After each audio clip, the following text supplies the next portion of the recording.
Mimi naitwa Ezekia Dibogo Wenje. Mimi nilikuwa mwenyekiti wa Chadema kanda ya Ziwa Victoria, mkoa wa Kagera, mkoa wa Geita na mkoa wa Mwanza. Ndani ya CCM nina kama siku 4 hivi, lakini nimeona mengi makubwa ya kusimulia. CCM hoye! Mheshimiwa mwenyekiti, huko zamani tukiwa kule kwenye chama chetu huwa tuna kamati kuu. Kwenye kamati kuu ile kila tukikutana ilikuwa nakuja karatasi tunaita pepa ya siasa ya kuonyesha hali ya siasa nchini, jinsi vitu serikali inavyofanya na jinsi gani tunaweza tukakaunta. Sasa enzi hizo barabara zilikuwa zinajengwa kwa kasi, madaraja yanajengwa. Sisi tukakaa kwenye kamati kuu tukasema, kwa kasi hii ya maendeleo ya miundombinu, sisi tutoke vipi kukaunta haya maendeleo ya mabarabara? Sisi tukasema kwenye think tank yetu kule enzi hizo kwamba sisi tuambie wananchi kwamba sisi tunaamini kwenye maendeleo ya watu, sio maendeleo ya vitu. Tukimaanisha kwamba serikali iwekeze kwenye elimu, kwenye afya, kwenye maji na kwenye kilimo, kwenye miradi inayogusa wananchi moja kwa moja. Mheshimiwa Rais, nimetembea kwenye hii ziara, kila jimbo tulilopita mimi nimebaki na shangaa. Ukweli ni kwamba kila sehemu ukifika unasikia kuna mabilioni ya fedha zimepelekwa kwenye maji. Hayo ndio maendeleo ya watu. Mheshimiwa Rais, kila sehemu tukienda, kila mbunge hapa nasikia, mkoa wa Kagera kila sehemu tumeenda, kila mbunge anasimama hapa anasema mara shule zimeongezeka shule 30 ndani ya mwaka huu mfupi kwenye jimbo moja. Hayo ndio maendeleo ya watu.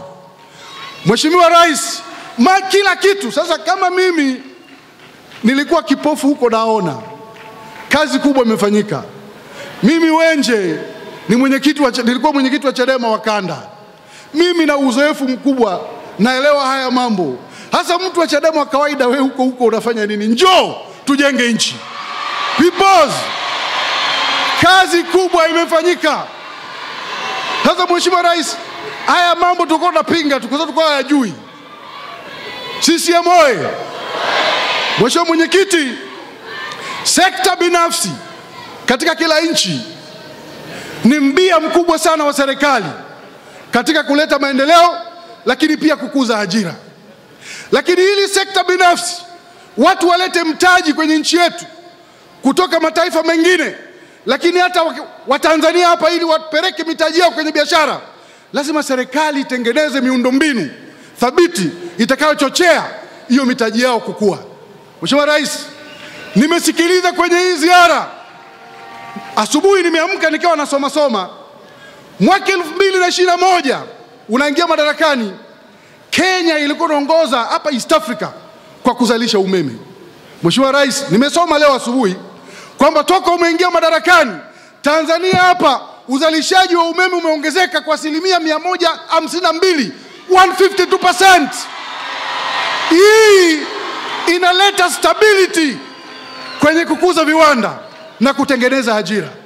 Naomba niazime maneno. Kuna mtu yuko huko Chadema anaitwa Charles Odero, huwa na maneno anasema mbele kuna mwanga. Odero, naomba uniruhusu na mimi niazime hayo maneno yako. Mheshimiwa Rais, mbele kuna mwanga, na Watanzania Oktoba tutokeni wote tukatiki.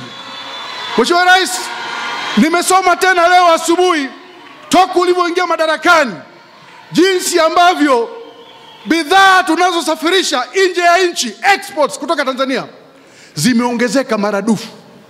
Kwenye kilimo, bajeti ya kilimo imeongezeka almost mara 4. Hekari za kilimo zilizokuwa huko nyuma kabla hujaingia madarakani yamedouble. Waheshimiwa wa Tanzania, mbele kuna mwanga, Oktoba tukatiki. CCM hoye! Mimi kuna watu wanashangaa kwamba kwa nini Wenje niko CCM. Mimi nawaambieni, na wazungu wanasema ni mtu mpumbavu peke yake ndiye aweze akabadilisha mawazo hata kama anazama. Mimi nina akili timamu, siwezi kuzama huku naona lazima nisepe. Na narudia, na nilisema huko nyuma, lengo la chama cha siasa, chama chochote duniani, ni kwenda kupambana kushika dola. Ndio maana vyama vya siasa vimeanzishwa. Na uchaguzi, ndugu zangu, uchaguzi sio tukio la siku moja, ni mchakato, ni process, na ina sheria zake, lazima ufuate. Nchi hii huwezi kupata haki kama wewe huwezi kutimiza wajibu wako, maana wajibu na haki zinaendana kwa pamoja. Sisi ya moyo.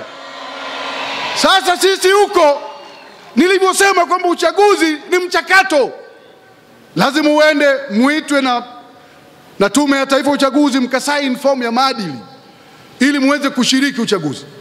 Chinua Achebe katika kitabu chake moja aliwahi kusema kwamba ukitaka kujua umenyeshewa kiasi gani na mvua, lazima ukumbuke tone la kwanza lilikupatia wapi. Sisi ya moyo, sisi huko kwenye chama chetu cha zamani, tone la kwanza la mvua lilituanzia pale tulipokataa kwenda kusaini fomu ya maadili ya kushiriki uchaguzi kinyume na sheria. Nchi tukakataa kwenda kusaini fomu. Matokeo yake watu tu wakaanza, Chadema imekataliwa na serikali kushiriki uchaguzi. Hiyo ni nonsense. Tulikataa wenyewe. Lazima tuseme ukweli. Na nyinyi mnakumbuka Dar es Salaam, huu ni mkutano mkubwa, lazima tuseme na dunia isikie na dunia ijue, kwa sababu nilikuwa humo kwenye vikao hivyo vyote. Anayebisha haje aseme. Vikao tulikataa sisi wenyewe. Tukaenda mpaka kwenye baraza kuu, tukaenda mpaka kwenye mkutano mkuu wa chama tarehe 21. Ndio mkutano mkuu ambao ukipitisha kitu maamuzi, hakuna mkutano, kikao chochote ndani ya chama kinachoweza kubadilisha.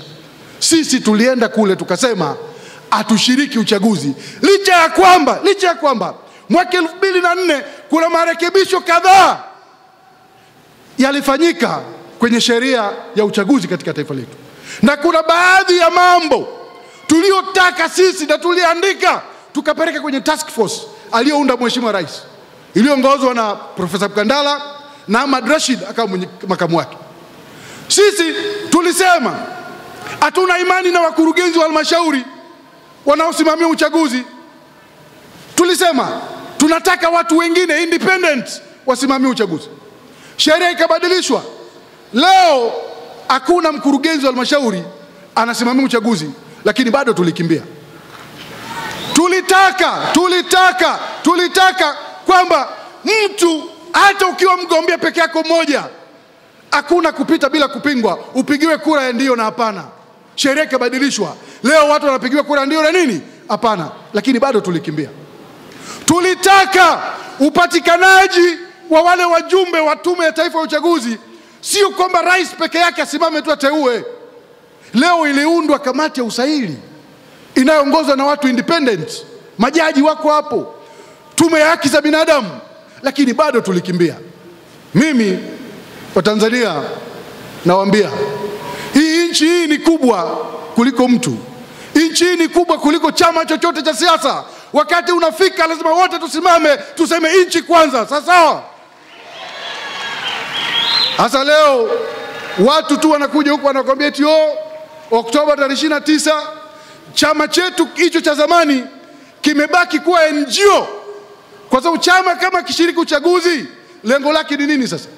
So imebaki kuwa NGO, watu wanafanya harakati, chama kinakuwa control na watu ambao wako nje ya nchi. Mtu yuko Marekani, mwingine yuko Sweden, wengine wako Kenya. Kazi yao toka asubuhi mpaka jioni na wana tweet mpaka usiku ni kuchochea vurugu katika nchi yetu. Sisi hapa tunasema hatuna nchi nyingine. This is the only country we have. CCM oyee! Sasa wewe kijana ukiwa hapa, mtu yuko Marekani, yeye anajua anavyopata hela. Wewe anakuambia kwamba sasa wewe nenda ukaandamane, yeye na mke wake na watoto wake na mke wake wao wako huko, wanajua wanavyoishi. Alafu wewe wanakuambia ukaandamane. Hapa Bukoba ni karibu na Uganda. Mnakumbuka story ya Kibwetere? Yule Kibwetere alikuwa ni msichana tu mmoja. Kabla hapo alikuwa anafanya kazi kwenye baa. Akawa mjanja huyo dada. Akatengeneza waumini. Akawaambia mwaka 2000 dunia inaisha, kipindi kile cha millennium. Akakusanya watu wote pale wajinga, wakakaa wanasifu Mungu tu pale kwamba dunia inaisha. 2000 ikaingia, Desemba ikaenda, Januari ikaja, Februari ikaja, mwezi wa 3 unafika, watu wanamuuliza mbona twendi mbinguni? Akamwambia kaini humu, Yesu anakuja si muda mrefu. Aliwachoma wote na yeye akasepa. Sasa kama wewe mtu yuko Marekani anakudanganya ukaandamane, tofauti yako na yule mfuasi wa Kibwetere ni nini? Na utaangamia. Na hata Biblia inasema watu wangu wanaangamia kwa kukosa nini? Maarifa.